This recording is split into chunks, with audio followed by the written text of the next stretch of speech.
cómo leer la Biblia y cómo interpretarla, ¿no? Sí, Porque de ahí pueden surgir muchas malinterpretaciones que pueden desencadenarse en comportamientos que no son los ideales, ¿no? sí. Para todos. Ujú. Entonces, ¿cómo se tiene que interpretar la Biblia? ¿Cómo se lee la Biblia? Sí. En primer lugar, estamos hablando de 66 libros Ujú, escritos en a lo largo de 5.000 años, ponle ujú. un número, eh, y por más de 40 autores. Ya. Entonces, O entre sea, ellos, los apóstoles, ¿de verdad ellos han escrito? claro ¿O que sí, lo que dice San Marcos es lo escrito San Marcos, digamos? sí. Ah, ya. Marcos no era un apóstol, pero sí era un hombre muy cercano, era un discípulo muy Ujú, cercano a los apóstoles. ujú, Eh, pero en este momento tú me estás hablando del Nuevo Testamento, que ha sido ujú. escrito por Sí, sí, los sí, sí. Por los apóstoles, ¿no? apóstoles. Y por los más cercanos, en todo caso, a Jesucristo, los Ya. discípulos, podríamos decir. Ujú, Muchos de ellos han sido escritos por Pablo. Pero, ¿a qué punto quiero llegar? Estamos hablando de distintos libros ujú, en la Biblia. Cada libro, un distinto género literario. Por ejemplo, hay cartas, ujú. pero también hay un libro ¿no? de profecías como Apocalipsis. Tenemos libros en el Antiguo Testamento, bueno, de historia, otros Ujú. que son libros más poéticos, ¿no? Como los Salmos, por ejemplo. Y esos libros son los que no se tienen que tomar literalmente lo que dicen, o, Lo que pasa es de que o no. otra cosa que tenemos que Ujú. tomar en cuenta antes de Sí, sí, responder sí, sí. específicamente eh, es que fueron escritos hace más de 2000 años Ujú, en otro idioma, ujú. en griego Sí, ahí antiguo, está el en problema, ¿no? hebreo. La Entonces, traducción. yo te diría que tenemos que tener cuidado a la hora de acercarnos a la Biblia y sacar una conclusión o encontrar un significado a lo que dice por varios motivos. Otro de ellos, por ejemplo, el contexto. Ujú. Hay una frase que dice, eh, un texto fuera de contexto es un pretexto.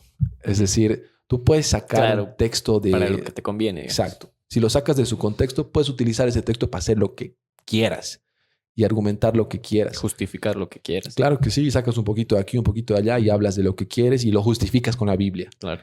Entonces, respondiendo ahora sí más a tu pregunta, si se debería todo interpretar de forma literal y demás, te diría de que no, de que depende de qué libro, de que deberíamos acercarnos de una manera seria a la palabra.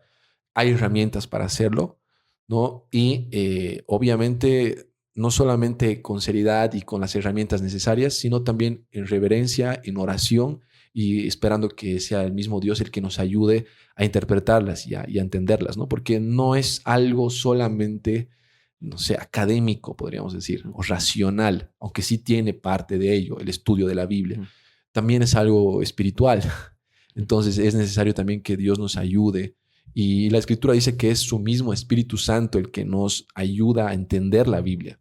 Ujú. Entonces, sí hay formas de acercarse a ella y herramientas que debemos utilizar, ¿no? Hay una herramienta que es la hermenéutica. Ujú, ujú. Explícanos un poco de qué se trata.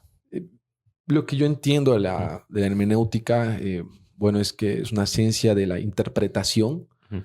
de los De libros, los libros en no s- en general. En general. general. Ahora, si hablamos de la hermenéutica bíblica, Ujú, entonces sería la ciencia para interpretar correctamente la escritura, la Biblia.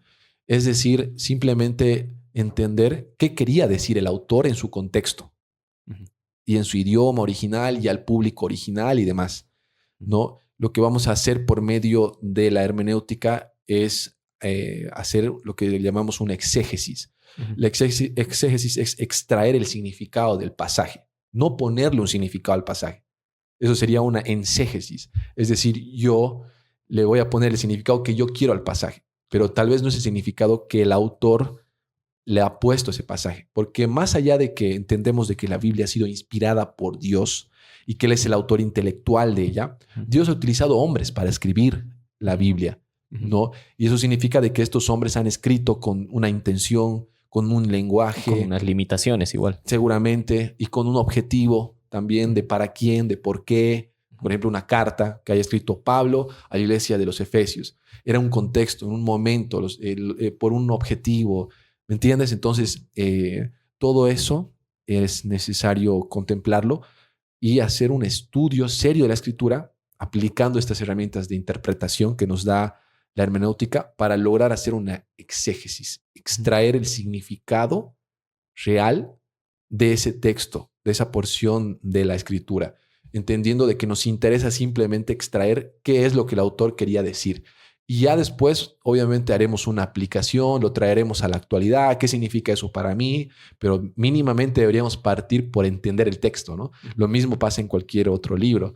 Tú puedes leer cualquier otro libro y resulta que tú entiendes, lo sacas de su contexto y directamente pasas y dices, no sé, y resulta, y Víctor mató a la niña, digamos, ¿no? Y dices, uy, sacas una tremenda historia de ahí, pero resulta que un poco más atrás en el contexto, no sé, resulta que la niña, no sé, era un parásito y Víctor era un científico, ¿me entiendes? Y la era perspectiva, digamos, exacto, de las cosas. Y cambia totalmente su significado. Eso sí. Entonces, es sumamente importante partir de esto, de aplicar herramientas para encontrar un significado real de lo que estamos leyendo, ¿no? Claro, y entenderlas en su contexto histórico igual, ¿no? Exacto. Para no incurrir en contexto histórico, gramatical, un contexto bíblico, cultural. Por ejemplo, cuando está hablando, no sé, de los fariseos, por ejemplo, ¿quiénes son los fariseos? O cuando está hablando de la ley, o cuando está hablando de el arca, o está hablando del templo, del tabernáculo. ¿Qué significaba eso para ellos? Claro. Porque estamos hablando del contexto judío, estamos hablando de años atrás. No es como, no sé, por ejemplo, aquí estamos en Bolivia, en Tarija, podemos hablar de, no sé, algo que sea de los chunchos, digamos, ¿no? Y los chunchos que salían a la calle y bueno, con sus vestimentas y con el baile particular que hacían. Entonces nosotros podemos hablar de, no sé, la loja de maní en la festividad de los chunchos. Y nosotros entendemos perfectamente lo que significa. Claro. Pero a ver, anda a contarle eso 2000 años después a un chino. Claro. ¿Me entiendes? Claro, sí, que no tiene ni idea de lo que estás hablando. Aloha